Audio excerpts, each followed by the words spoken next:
Сая Қасымбектің әңгімесі, төрдің төресі болған адыраспан. Бала күнімізден тұмаурата қалсақ, анамыздың адыраспанмен аластап, түтінімен тыныстатқанын көбіміздің есімізде болар. Одан қала берді, ауылда кез келген үйдің төрінде бір бума адыраспан ілулі тұратын. Ойын баласы болсақ та, үлкендердің ыңғайымен адыраспанды қадірлеуді үйреніп өстік. Әлі есімде, ауылда адыраспаннан қызыл бояу жасайтын ата болатын. Адыраспанның гүлі төгіліп, сап-сары боп қураған кезде, ауыл балаларын жинап, алдымен нәм-пәси таратады. Қорасындағы қас қатар ілулі тұратын дорбаларды шетімізден таратады. Қолымызға дорба ұстатып тұрып, ал балалар, адыраспанды жылмас бұрын не деу керек деп сұрайды. Біз тұра қалып, ассалаумағалейкум адыраспан, мені саған жіберді Омар Оспан. Жанға дәрі, дертке шипа болғай, жамандықтан сақтай көр, сабылысқан деп жамырай жөнелеміз. Ұмытпағанымызға риза боп, адыраспан жинауға жібереді.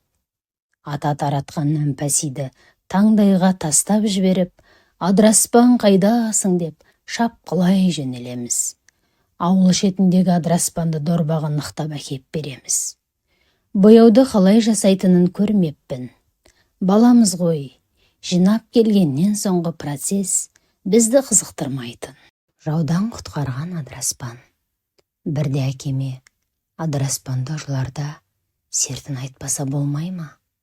Еститіндей адыраспанның құлағы жоқ қой дегенімде, балам, Әзіреті Оспан әскермен жорыққа аттанып бара жатып, жол жөнекей түнейді. Оспанның қалың қолмен келе жатқанын естіген жау, жасырын кеп, ұйықтап жатқан әскердің аттарын босатып жібереді. Ерттеулі атсыз алысқа бара алмайсың. Үдіре қашқан жылқының арасынан Әзіреті Оспанның аты бір топ адыраспанға шылбыры оратылып, кет алмай қалыпты.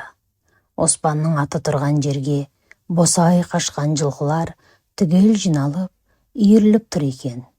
Шылбыры оратылған адыраспанды Оспан дорбасына салып алады. Жауын жеңіп оралған соң, пайғамбарға болған жағдайды баяндап, шөпке адыраспан деп ат қойғанын айтады.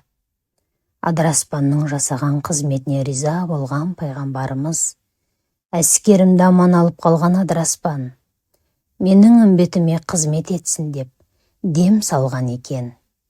Пайғамбардың өзі дем салған шөпті сертін айтып жылуға болмайтыны содан деген еді. Жүннің реңін жандырған адыраспан. Аналарымыз күзде киіз базарда бояушы атаның үйіне қарая қылатын. Адыраспанның бояуымен боялған жүннің түсі қып-қызыл нарттай боп жайнап шыға келетін. Киіз басу басталғанда апам тұсына тіл сұқтан қалас боп, киізім түзу шықсын деп, адыраспанды түтетіп қоятын. Ауыл шетінде өсетін қалың шиден апаларымыз шит оқиды. Жаз айында есік алдына киіз үй тігіледі. Құрт құмырсқа кіріп кетпесін деп, іргеге ши тұтатады. Ши қурап кетпес үшін міндетті түрде адыраспанның бояуымен бояйтын. Алыстан нарттай қызыл түс мен мұнталай көз тартатын. Біздерге Әзіреті Оспанның ықыласына ие боп, пайғамбар дем салған деп, адыраспанды аяқпен басуға қатаң тиым салатын. Адыраспан көре қалсақ, міндетті түрде айналып өтетінбіз. Адыраспан мал емдеуге таптырмайтын қасиетін де көріп өстік. Ауыл шетінде кекеш көке тұратын. Бірде маған адыраспан теріп беруімді өтінді. Қураған адыраспанды тамырына тиіспей, сабағын ғана жылатынбыз. Тамыры келесі жылғы адыраспан теріміне қалатын. Бір дорбағып әкеп берген адыраспанды кекештің әйелі дәу қазан қайнап тұрған суға тоқытып, қайната бастады. Сөйтсем, қотыр болған ботаны адыраспанның тұнбасымен емдейді екен. Көршіміздің бәйгеге қосатын айғыры болды. Бірде айғыры зәрін шығара алмай қиналды.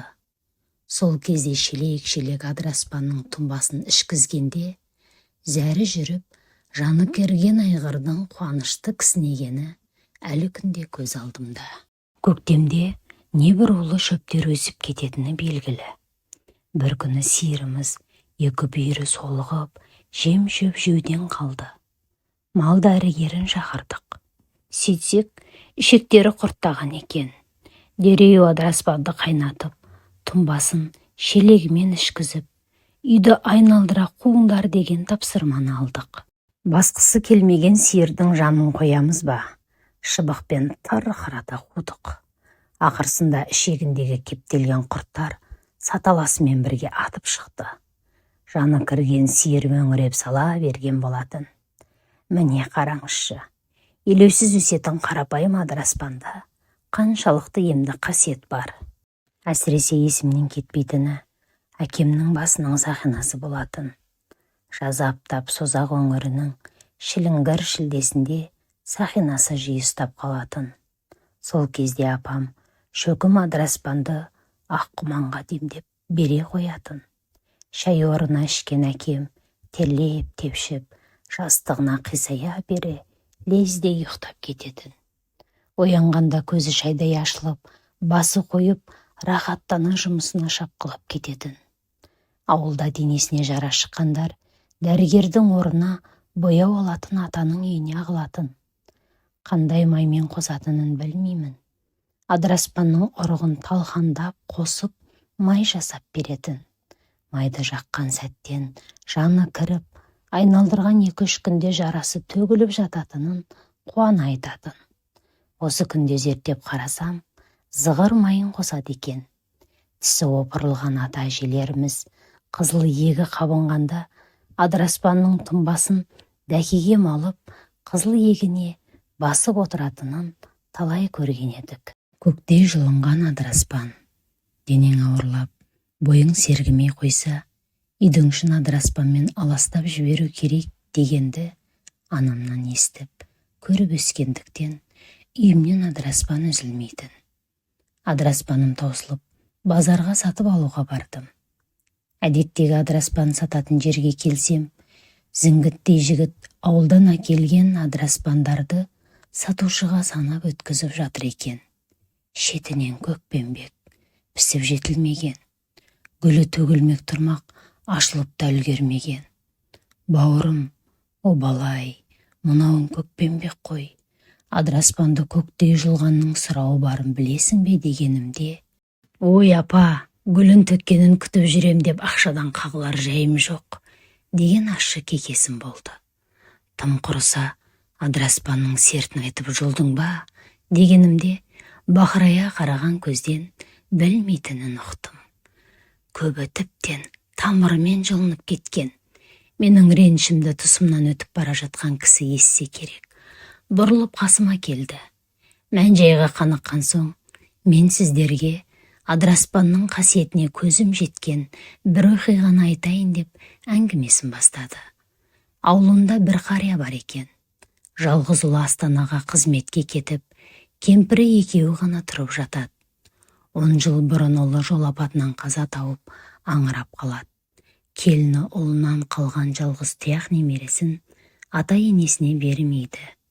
Ұлының жылын бергенде келіні мен немересін соңғы рет көріп тұрғанын сезгендей, бір тал адыраспанды көрген кезде ата әжеңді есіңе алғайсың деп, немересінің кішкентай фото альбомының арасына салып жібереді. Қайын жұртпен арасын шорт кескен келін күйеуге шығады.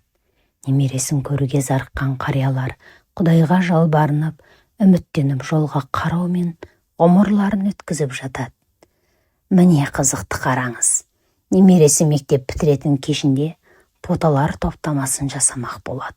Кішкентай күнгі фото альбомын ашқанда арасынан баяғы бір тал адыраспанды көреді. Адыраспанды атасы бергені есіне түсіп, не керек, ауылға атасы мен әжесін іздеп келеді.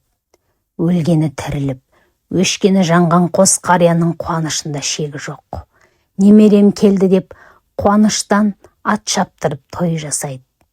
ата әжесінің күйін көрген немересі анасымен келіссөз жүргізіп осында қалады. Бүгінде Шымқалада оқу орнында оқып жатыр. Немересі келгелі қариялар өмірге қайта келгендей жасарып кетті. Міне, бір тал адыраспанның қасиеті деп әңгімесін аяқтады. Бейтаныстан естіген жайтқа бәріміз таң-тамаша қалдық. Қызығы, тыңдаушылар арасынан бір егде әйел: бала күнімізде адыраспанды көктей жылуға болмайды. Көктей жылса, адыраспан көктей жылғанның өзі көктей солсын деп налиды дегенді естейтінмін деп сөзін аяқтады. Осы кезде адыраспанды толық санап өткізіп үлгерген жігіт: ой, сіздерде бір қайдағы ертегіні тауып алып миды ашта береді екенсіздер. Отырайын сол, әр адыраспанға жарамазан айтып, деген күйі қолым бір сілтеп өтіп кетті. Ақшаға құныққан адамның көзі қасиетті көрместей аш көздікпен байланып қалады ғой, деген бейтаныстың сөзін тұрғындар іштей құптадық. Әлгінде аты мәшһүр Ибн Сина 8 көз жүйесі қабынуына қарсы емге қолданған адыраспанның ревматизм, бекзиек ауруы, жүйке ауруларын емдеуге таптырмайтын дәрумен екенін ғалымдар мойындап, фармацевтика саласында қолданысқа алғаны көңілді қуантады. Кез келген дәріні асыра қолдансаң, уға айналары сөзсіз. Бүгінде адыраспанның қолдану тәсілін білетін ересектер азайғандықтан, арнайы кеңеске сүйенбей қолдануға болмайды деп әңгімесін аяқтапты жазушы.